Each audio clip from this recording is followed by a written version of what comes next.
মোৰ মনত আছে যে আমি প্ৰথম এক শিক্ষকৰ নিযুক্তিৰ প্ৰক্ৰিয়া আৰম্ভ কৰিছিল।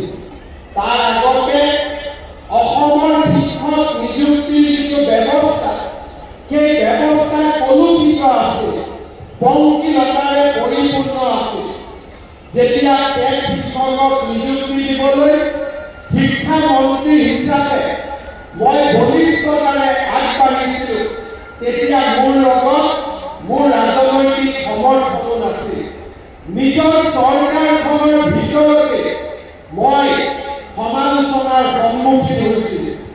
মোৰ এতিয়াও মনত আছে 2012 চনত যেতিয়া এক শিক্ষকৰ নিযুক্তি দিবলৈ আমি সিদ্ধান্ত লৈছিলোঁ, দিল্লীৰ পৰা সেই সময়ত জমিয়তৰ অধ্যক্ষ মৌলানা আছাদ মাদানী গুৱাহাটীলৈ দৌৰি আহিছিল আৰু মুখ্যমন্ত্ৰীক আহ্বান জনাইছিল যে এক শিক্ষকৰ নিযুক্তি প্ৰক্ৰিয়া বন্ধ কৰিব লাগে।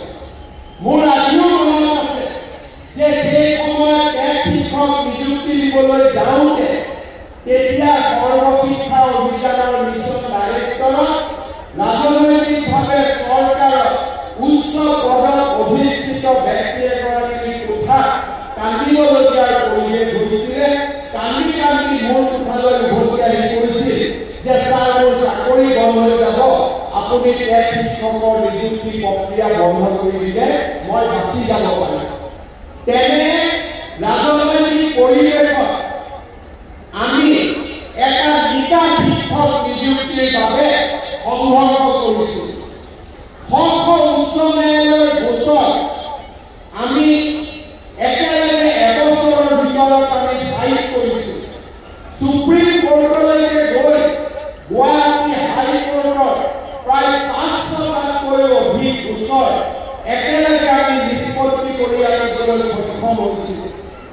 যেতিয়া এক শিক্ষকৰ নিযুক্তি হৈছিল, আজি অসম বিধানসভা বক্তব্য থকা এজন নিৰ্দলীয় বিধায়কে কৈছিল যে এই চাকৰিবোৰ হিমন্ত বিশ্ব শৰ্মা যিদিনাখনে শিক্ষামন্ত্ৰী নোহোৱা হৈ যাব, সেইদিনাখনে এক শিক্ষকৰ চাকৰিবিলাকো নোহোৱা হৈ যাব।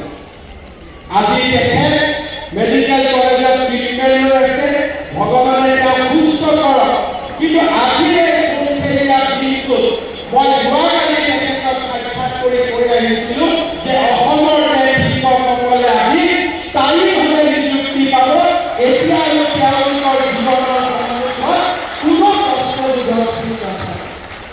জীৱনত এই শিক্ষকৰ নিযুক্তি লৈ কেনেকৈ নিযুক্তি হ'ব? প্ৰথম টেটৰ পৰীক্ষা যেতিয়া আৰম্ভ হৈছিল, কুৱেশ্যন পেপাৰ লিক হ'ল।